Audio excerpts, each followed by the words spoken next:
लोखंडे पाटील चालू वार्तामध्ये आपलं सर्वांचं मनापासून स्वागत आहे. सध्या पूर्ण देशभर एकच चर्चा चालू आहे, ती म्हणजे पंतप्रधान यांनी केलेलं वक्तव्य.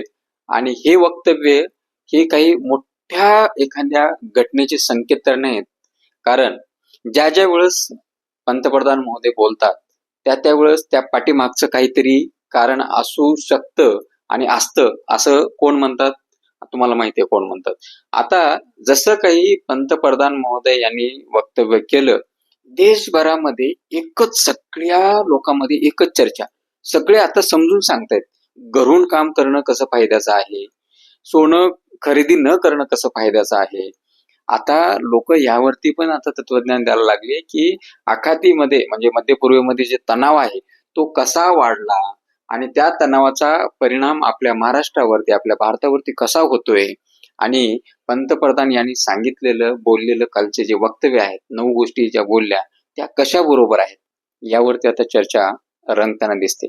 पण यामध्ये मला एक गोष्ट मात्र इथं सांगायची आहे की या सर्व गोष्टी तुम्हाला माहिती असताना मध्य पूर्वेमधला तणाव ज्यावेळेस सुरू झाला, वाढला, हे युद्ध सुरू झालं, त्या पहिल्या 8 दिवसामध्येच अशी परिस्थिती होती की येणाऱ्या काही दिवसामध्ये इंधन किंवा इतर महत्वाच्या गोष्टी ज्या आयात करतो भारत, त्यावरती मोठं संकट येऊ शकतं.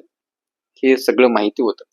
हे माहिती असताना लोकांना तुम्ही काय केलं? गुमराह केलं. गुमराह म्हणजे कसं की लोकांना तुम्ही सांगितलं की हे असं काही नसतंय, आपल्याकडे साठे आहेत, आपल्याकडे स्टोरेज आहे, आपण सगळ्यापेक्षा कसे वेगळे आहोत, आपण सगळ्यापेक्षा कसे स्पेशल आहोत, हे तुम्ही अख्ख्या देशाला सांगण्याचं काम केलं.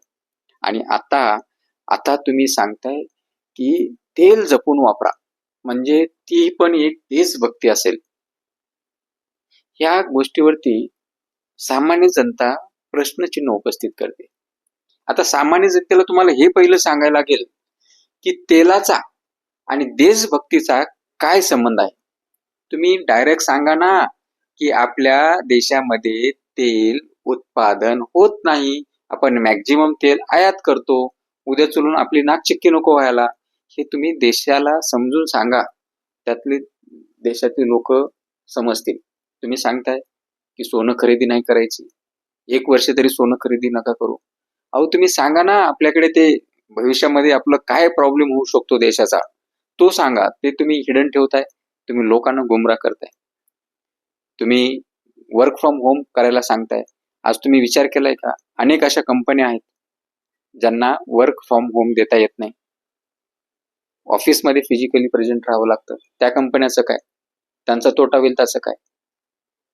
तुम्ही वर्क फ्रॉम होम याच्यासाठी करायला सांगताय कारण इंधन पेट्रोल वाचेल, डिझेल पेट्रोलची बचत होईल आणि ते आपल्याला भविष्यामध्ये वापरता येईल.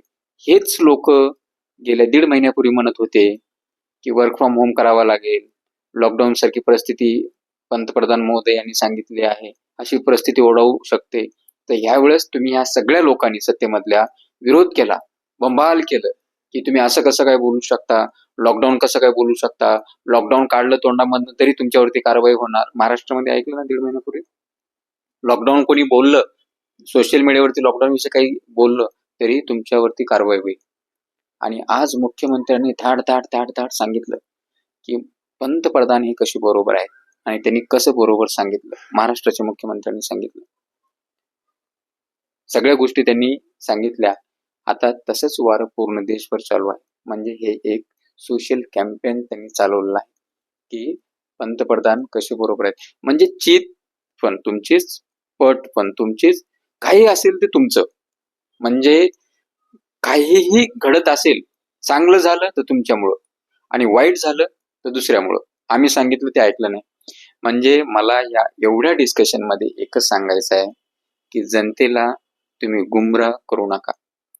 जनतेला स्पष्ट सांगा की तुमच्याकडे इंधन साठे आता संपत आलेले आहेत आणि पाकिस्तान, बांगलादेश सारखी आपल्या देशाची अवस्था होऊ शकते. स्पष्ट सांगा. जनता मूर्ख नाही, जनतेला कळतं, जनता त्या हिशोबाने प्लॅन करेल.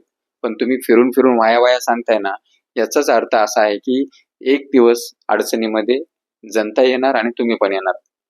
कारण आखाती देशामधला तणाव आहे, हे दिवसेंदिवस वाढतोय. जरी शस्त्रसंधी असली तरी यामध्ये तणाव वाढताना दिसतोय. म्हणजे तुम्हाला आता कुठून कुठपर्यंत तुमची कल्पना अशी होती की येणाऱ्या हे एवढं युद्ध काय चालणार, येणाऱ्या 15-8 दिवसामध्ये अमेरिका आपला मित्र आहे, इराण पण मित्र आहे, पण अमेरिका इराणला नेस्तनाबूत करेल, विषय संपून जाईल. का तर आपण इराणकडनं काही घेतच नाही. इराणकडनं आपण काही घेतच नाही. घेतो काही फार कमी गोष्टी, पण इंधनचा आपला इराणकडनं आपण इंधन आयात करतच नाही. फार कमी करतो, 1-2%.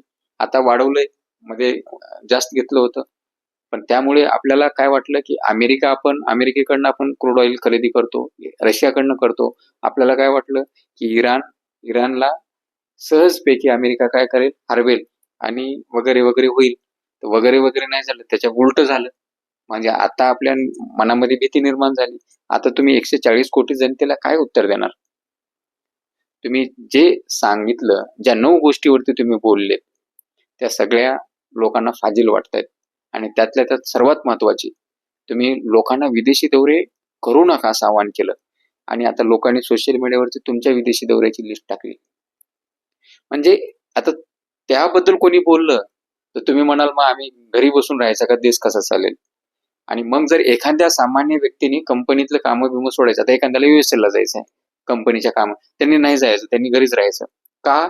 तर तुमचं ते धोरण नाही. तुम्ही त्याच्या पाठीमागचं गणित असं सांगताय की परकीय चलनाची म्हणजे वेस्ट करू नका, परकीय चलन पण वाचवा, सोनं पण वाचलं पाहिजे. म्हणजे ह्या सगळ्या गोष्टी तुम्ही वेगवेगळ्या अँगलनी बोलताय. हे सामान्य जनतेच्या जरी लक्षात येत नसेल, तर जी हुशार जनता आहे त्यांच्या लक्षात येतं. आणि जनतेला गुमराह करणं हे तुमचा मुळामध्ये गुणधर्म आहे. मला वाटतं तो कुठेतरी बाजूला केला पाहिजे. कारण भारत देशामध्ये 1-2 लोकांचा विषय नाही, 140 कोटी जनतेचा विषय आहे. त्यामुळे आपली परिस्थिती इतर देशासारखी होऊ नये याचीच आपण खात्री आणि ह्याच गोष्टीवरती आपण काम केलं पाहिजे असं मला वाटतं. बरंच काही बोलायचं आहे, पण आता जे काही बोललोय मी इनडायरेक्ट बोललोय. समजने वाले को इशारा काफी है.